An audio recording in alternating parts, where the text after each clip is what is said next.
गरीब लोहार और इसके बेटे। ये कहानी है एक गरीब मगर ईमानदार लोहार की, जो दिन रात मेहनत करके अपने 7 बेटों और 2 बेटियों को पाल रहा था।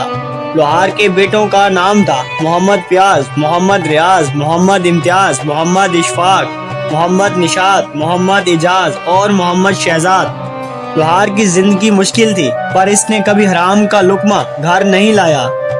हर दिन वो अपने बेटों को सच बोलने, मेहनत करने और किसी का हक ना मारने की तलकीन की। एक दिन गांव में खबर फैली कि बादशाह का खजाना लूट लिया गया है और चोर गांव में छुपा है। सिपाही घर घर तलाशी लेने लगे।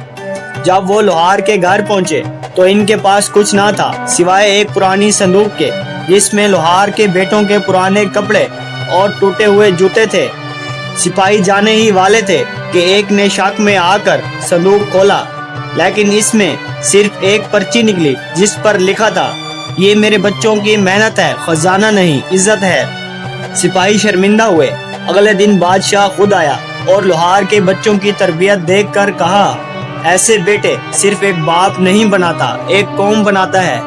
लोहार के बेटे बड़े होकर कारीगर, उस्ताद और सच्चाई के अलमबरदार बने और गांव में कहा जाने लगा, वो 7 भाई जो गुर्बत में पले मगर गैरत में कभी नहीं झुके।